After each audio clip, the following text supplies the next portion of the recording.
We're at the Pastelleria Conventual Portugal. This is supposed to be an amazing place, so I went nuts and ordered everything that I could think of here. So we're going to try each of these. Trust me, I'm not going to eat all of it, but I do want to have a bite of each of them. First up is Serpa, and this is just a beautiful looking cake. I'm going to take a bite here because it's got the syrup on the top.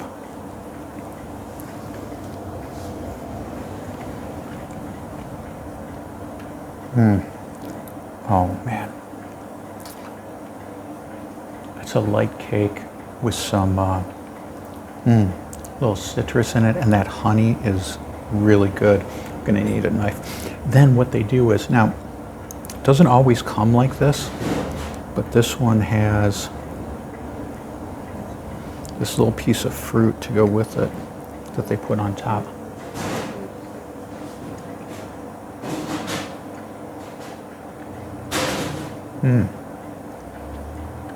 So I think sometimes what they use is figs, but this isn't fig, this is something else, and absolutely divine.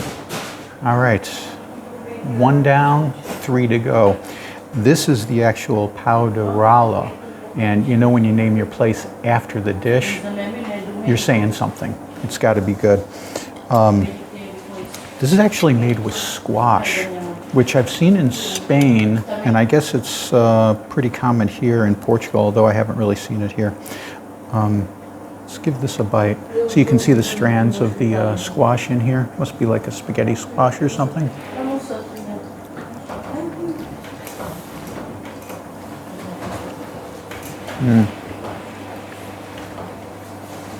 Just delightful. Wow. I can see why they named this place after this dish.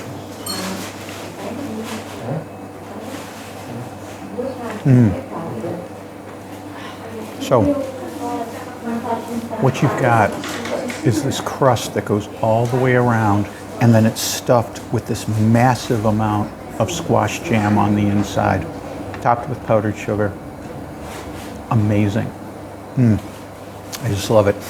If you're thinking squash, I don't know how that would be in a cake. Trust me, you're missing out if you don't try the Portugal when you come to Évora.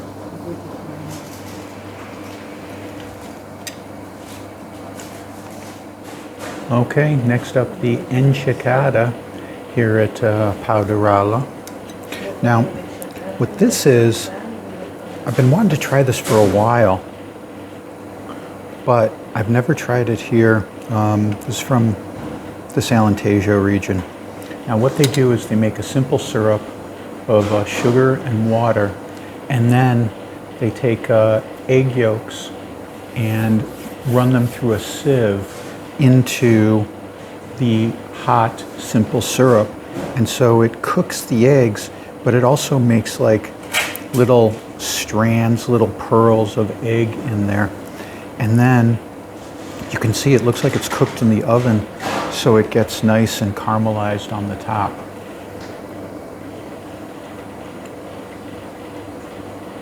Okay. So, if you could imagine like a poached egg with syrup and a caramelized crust. I don't know if there's a better way to explain that, I don't think so. But you do get a real eggy flavor with this, and a sweetness. It's quite good.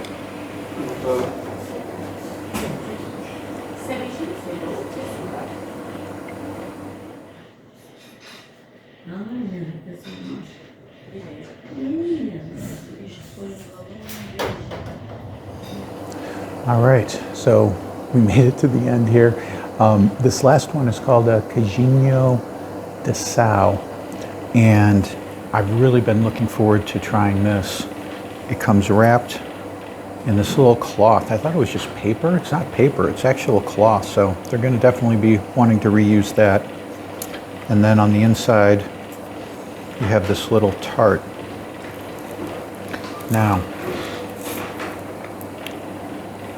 from my understanding, what you get is, on the outside, you've got an almond crust, almost like a marzipan.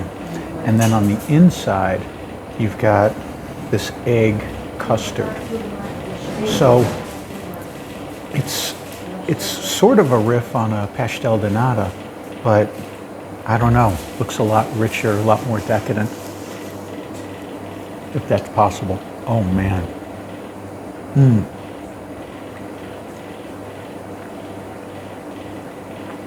Wow. This is delicious because when I first heard this described, I saw someone say that the exterior crust was like a marzipan, but it's not nearly as sweet as that, not by a long shot. So what you get is a cakey exterior with the powdered sugar on top, and then this rich, delicious egg cream in here. Absolutely fantastic, really good.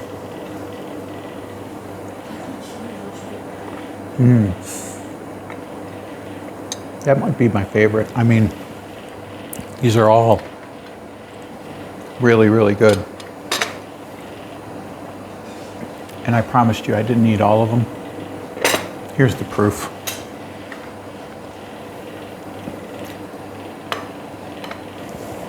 They were all four were really, really terrific. But Cajinho, that might be my favorite.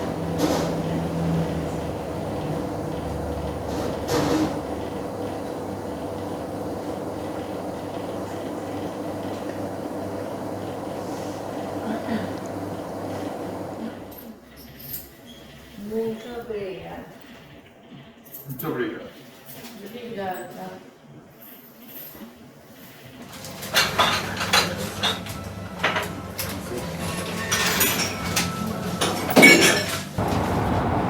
We're at the Convento de Santa Clara, and the reason I wanted to come here is because this is the place where they invented a bunch of the pastries that we've had here in Évora, including the encarata that we had at Pau de Rala. Now, the convent itself these days, it's closed. This place is locked up tight, so we can't go in. In the back of the convent, there's a school, so at least they're getting some use out of this place since the nuns left. But I wanted to come here, you know, there's not much to see, but I just wanted to come and kind of pay my respects to these nuns who did such terrific work in the pastry arts and, you know, were very inventive and created some dishes that I've enjoyed while we've been here in Évora.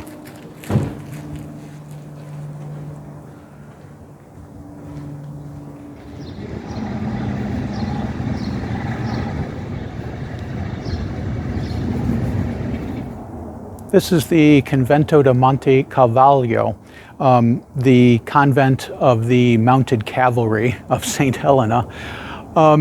And this is another place that's important in the culinary history of Évora. Unfortunately, this place is not accessible to the public. A couple of these buildings in the convent have been opened as hotels, so I guess you could stay there. In that sense, they're open to the public, but they've been completely remodeled. The convent itself, the church itself, it looks like those are now offices of the Archdiocese of Évora. So we don't have access to that. But the reason that I came out here is because this is where a lot of the pastries were invented that they still eat today in Évora. This convent was founded in 1565 by King Manuel I's daughter, Maria. If you come to Portugal, you're going to hear a lot about King Manuel I. He was the guy who was king during the beginning of the Renaissance in Portugal, what was called the Age of Discoveries here in Portugal. They don't really call it the Renaissance. This is when Portuguese sailors were going around the world creating colonies in places like Africa and India and in the Pacific Islands, and maybe most famously in what is now known as Brazil. And Portugal got rich off of the trade, and it needs to be pointed out, the exploitation of local resources and the enslavement of native people in most of these places. So you can't talk about the history of Portugal without talking about the slave trade that came through Portugal and the millions of people who suffered because of that slave trade. But anyway, this convent was built in 1565, and the nuns here were just genius pastry makers. They invented something called the pau de ralla, which is that dish that we had earlier at Pasteleria Pau de Ralla. So that's why we came here. Unfortunately, we can't see what it looks like on the inside, but I thought it was a good place to visit today on our foodie tour of Évora.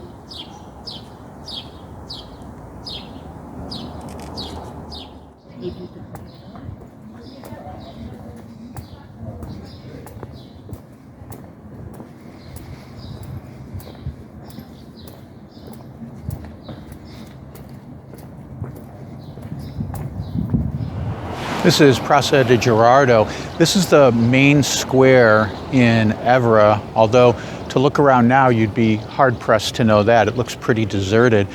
A couple hours from now, this place will be packed with tourists. They'll bring out a lot more tables, a lot more chairs, and these cafes will be filled with tourists having coffee or having lunch. But it's 9 o'clock in the morning right now, so it's relatively empty.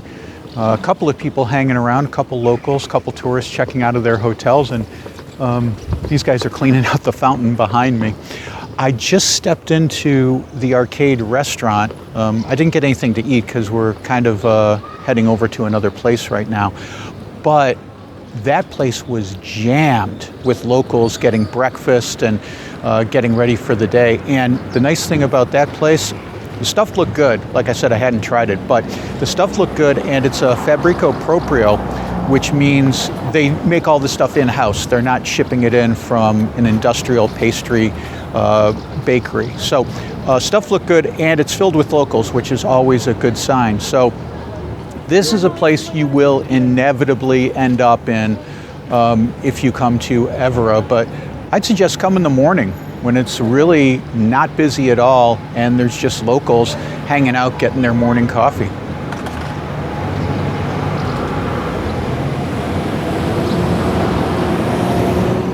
This is a place I put on my list to start with that I really wanted to come to. It's called Pasteleria Violetta, and it's a tiny, tiny little bakery, but man, their stuff looks amazing. So came in here, of course I got a bacanado, Americano-sized coffee, and a queijada. So this is what I've been looking forward to trying. This is supposed to be a specialty of Évora.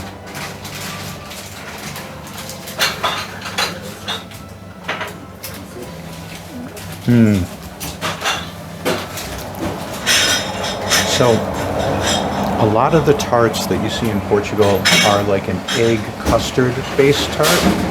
This one is different because it's made with cheese, sheep's milk cheese, which is, you know, very, very common here in Évora.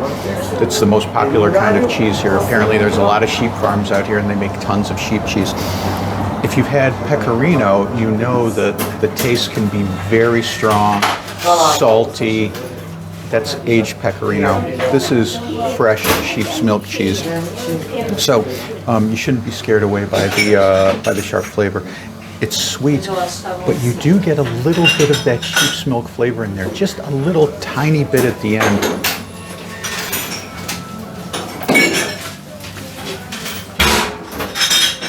Man, that is so good. And it's such a nice change of pace from the all the pastel de nata and egg custard based pastries that you get in Portugal. So delicious. And then Karen spied this. We first had this in Sintra at Casa de Preto, and it's a ganache, a chocolate ganache that's coated with jimmies. Chocolate sprinkles to the rest of the world.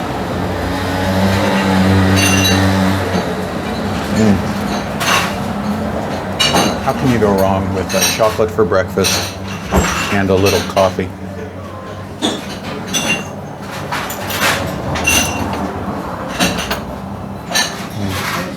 Perfect. This place is so characteristic and sweet. The lady behind the counter was really helpful in allowing me to take a little while to ask her questions and choose our favorite pastry for breakfast. And I just love the atmosphere in here. It's great. We got locals coming in and out. It's a real locals place, but it's a place you should definitely come to when you come to Évora.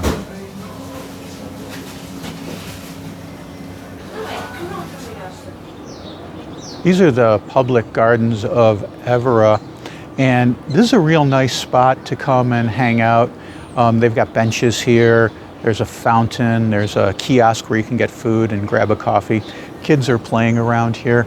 Behind me, you might see this and think these are ancient ruins, and they kind of are in a way, but they're actually called the fake ruins of Évora, and that's because this was actually built in the 19th century, but what makes it authentic is that they used materials from other ruins throughout Évora, and they did it to kind of remind Évora of the heritage that they have dating back 500 years or so. So it's a real cool place to come and hang out. It's quiet back here. Not a lot of people come to this part of the park.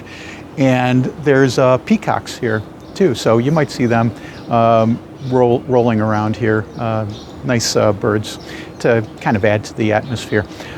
This garden, public garden, surrounds a royal palace, the Royal Palace of Évora, also called King Manuel's Palace. This was originally built in the 14th century, expanded over the years.